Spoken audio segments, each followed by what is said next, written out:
안녕하세요. 저는 신서중학교 내실 담당하게 된 윤지영이라고 합니다. 우선 신서중학교 대략적인 범위에 대해서 말씀드리자면 문제는 저희 학교의 경우는 25문제 정도 출제가 되는데 3년 내내 2학년과 3학년으로 30에서 32문항 정도 출제가 되었고요. 교과서 2.5개강이라고 표시를 드리는 신서중학교는 다른 학교랑 달리 선생님들께서 학년을 복수로 맞추지 않으시고 한 학년에 영어 선생님 3분이 계세요. 1학기 기말고사는 3개 강이 들어갔는데 2학기 기말고사에는 2개 강이 들어가기도 하고 또 어떨 때는 3개 강이 들어가되 본문만 빠지기도 해서 평균적으로 2.5개 강이라고 표시를 했습니다. 그리고 학교 프린트 출제가 되는데요. 한 강당 학교 프린트가 15장 정도 되고 앞반이랑 뒷반이랑 내용이 달라서 이걸 모두 취합을 한 다음에 빠지는 부분 없이 학습을 할 수 있도록 도와주고 있습니다.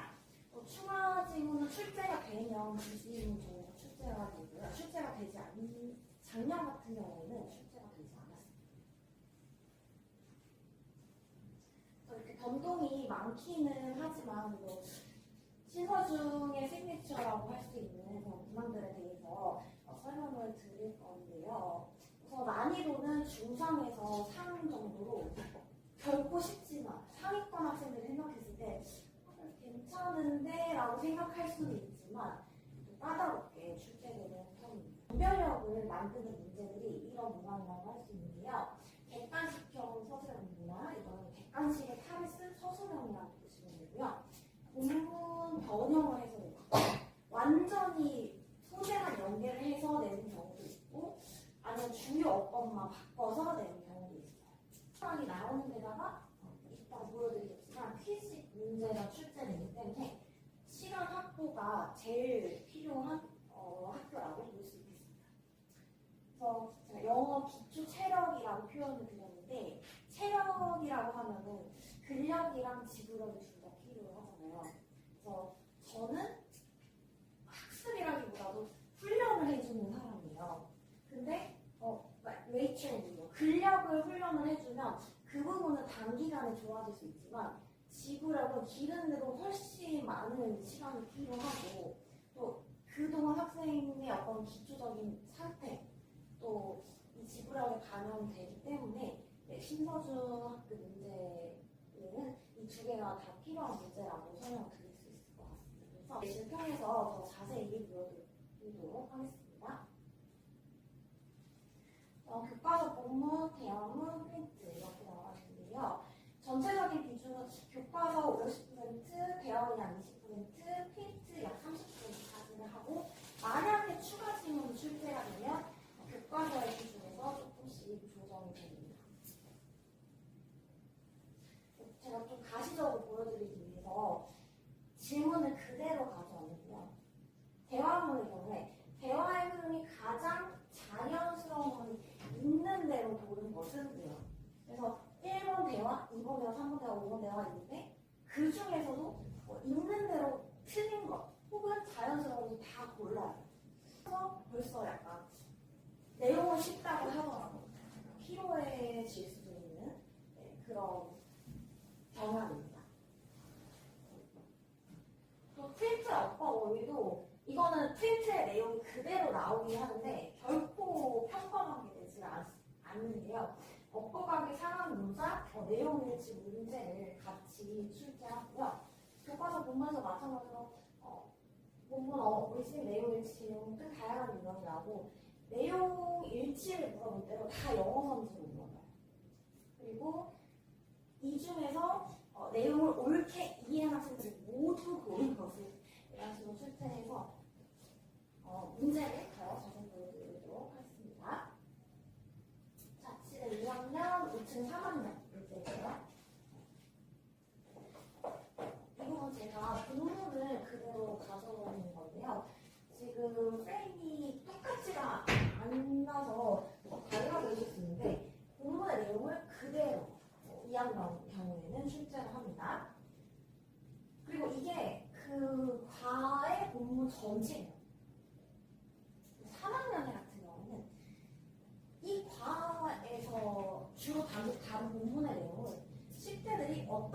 소비나 소비를 현명하게 할 수 있는가? 라는 내용이었어요. 근데 그 내용에서 10대들의 소비라는 소재만 가져와서 완전히 새로운 지문을 출제한 그런 지문인데요. Teenagers often love to spend free time at the shopping mall and typically never come home without a special purchase 하면 10대들이 돈을 흥청망청 쓴다 라는 그런 내용이어서 사회과 학생들이 읽기에는 막 그다지 난이도가 어려운 단어는 없기 때문에 여기까지 이해하는 건 이제 어렵지 않을 거예요. 근데 두 번째 단락에서 Most parents help to teach teenagers to manage money responsibly 라는 문장이 나와서 대부분의 부모님들은 10대들이 돈을 책임감 있게 관리하는 법을 가르쳐 주기를 바래 라는 문장이 나오기 때문에 그러면 돈에 대한 책임감 있는 관리인가? 해서 제일 많이 나온 오답이 1번입니다. Responsible money management. 바로 책임감 있는 돈 관리라는 문장이어서 1번이 가장 많이 나온 오답이었는데요. 정답은 2번이었습니다. The characteristics of teenage spending. 10대들의 소비의 특징. 왜 그러냐면 이 두 번째 단락에서 부모님들이 이렇게 교육을 하기 위한 방법으로 10대들 직접 일을 하게 시키나라는 내용이 나오고 세 번째 단락에서 그럼에도 불구하고 10대들은 돈을 펑펑 쓴다 이런 내용이 나오기 때문에 두 번째 단락은 결국 첫 번째와 세 번째를 읽는 역할을 하는 용도로 들어간 것이지 이게 주된 소재가 아니었던 거예요. 그래서 평소에 수능 형 공부를 해왔던 지구력을 길려왔던 친구들한테는 함정에 빠지지 않아야겠구나 해서 정답을 올바르게 고를 수 있었겠지만 수능 유형에 익숙하지 않은 친구들의 경우는 이러한 문항이 상당히 어렵게 출제되는 문항이라고 할 수 있겠습니다. 그러니까 색깔이 비슷하잖아요. 그러면 꽤 정교하게 출제되는 문제거든요. 이거는 대화 문형인데요.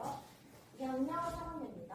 3학년 A, B, C, D, E, F, G, H, I까지 가요. 보통은 이렇게 A, B, C, D, E에서 끝나거나 여기를 조금 줄여주시는데 이거를 다 풀어야 되기 때문에 제대로 학습이 안 되어 있다면 시간이 정말 오래 걸릴 수 있는 그런 문제 유형이라고 할 수 있고요. 또 객관식형 선수형이라고 말씀드렸던 문항인데 2학년 같은 경우에는 약간 본문 그대로 나온 출제가 됐기 때문에 암기만 제대로 한다면 어렵지 않게 해결할 수 있었겠지만 3학년의 경우에는 교과서 내용에 요약을 해놓은 문단을 주고 거기에서 연장을 하라고 합니다.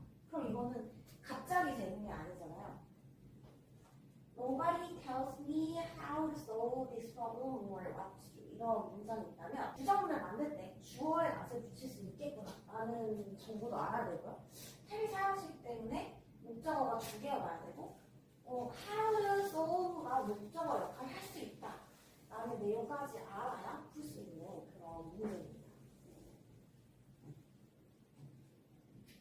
또 어휘 어법은 프린트에서 이 어휘가 나오기는 학습이 이미 되어 있는 부분이지만 그렇게 결국 평범하게 내지 않고 플러스 월드로 내거나 상황을 묘사한 문제가 있어서 어색한 것은 정답도 줄게.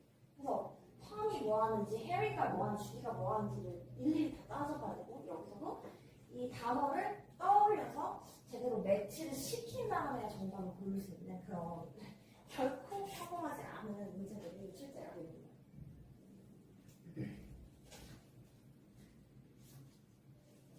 그래서 내신 대비 전략을 조금 어떻게 훈련시키는지 말씀을 드리자면 철자 기출 분석 바탕의 답도 소용. 그러면 상위권 학생들의 경우에는 이 문제를 공부를 할 때 어떤 포인트에 맞춰서 공부를 해야 하는지 그래도 잘 알지만 중하위권 같은 경우는 그런 게 잘 안 돼 있어요. 그래서 기출 분석 바탕으로 사용을 해주고 있고요. 직전 보건 시장에서 볼 수 없는 기출 문제 기반 모의 시험으로 전형하는 개발 피드백, 매시간 클리닉을 통해서 점검, 정말 다양한 난이도의 문제풀이, 순간 관리, 숙지 외 완벽 대비까지 하위권부터 상위권 학생들에게 모두 다 도움이 될 수 있는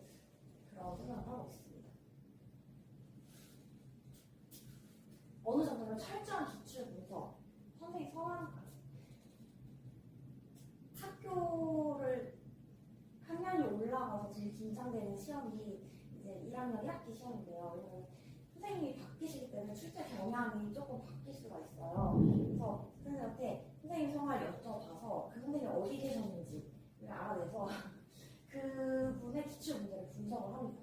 그러면은 이 선생님이 같은 어법 문제를 낼 때도 전치사에 조금 꽂히셔서 문제를 내는지 아니면 주요 어법을 위주로 내시는지 이 정도는 파악을 할 수가 있거든요. 그래서 조금씩 그 대비를 범위를 좁혀나가는 거예요.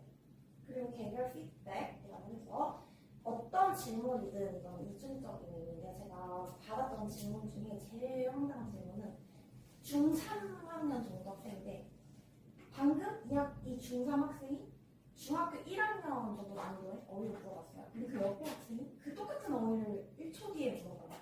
그런 질문부터 제일 고도의 질문은 선생님이 서제스트도 제시 안 하고 프로포즈도 제시하는데 왜 서제스트는 ing 목적어를 쓰고 프로포즈는 투부정사 목적어를 쓰나요? 이런 질문을 받아봤는데요.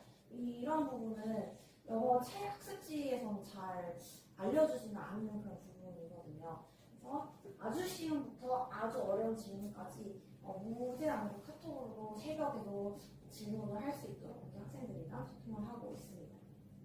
학습 습관 관리, 과제 이행률 일정 기준 학부모님 상담, 수업 시간 외 등업이라고 해서 학생들이 목표에 도달할 수 있도록 하고 싶은데 몸이 안 따라주는 학생들이 있잖아요. 그런 학생들의 경우에도 좀 계도 조치를 취하고 있습니다. 로 따라올 수 있도록 보이지 않게 꼼꼼하게 체크를 해서 이 학생에게 필요한 부분과 작은 부분들을 관리를 하고 있고요.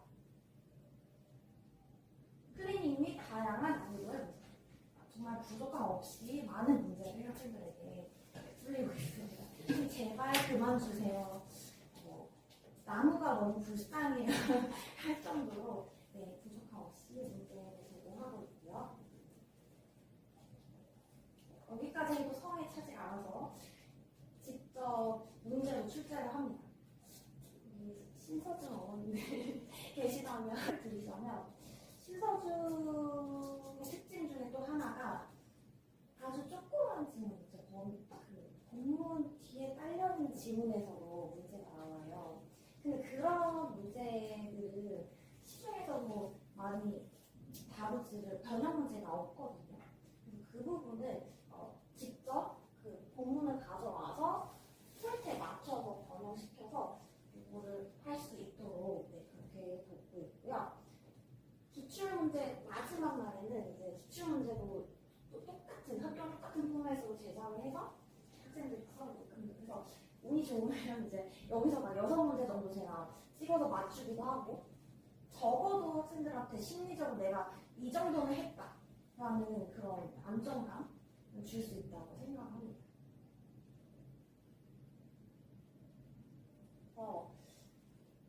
상위권 학생들한테는 그냥 믿고 따라오면 자료도 풍부하게 제공하고 저절로 그대로 유지할 수 있고 마음에 안정감을 줄 수 있도록 그렇게 얘기를 해주고 있고 그렇다고 상위권에만 포커스를 맞추는 건 있으면 안 되고 하위권, 중위권 학생들도 끝까지 더 올라올 수 있도록 철저하게 대비를 하고 있습니다.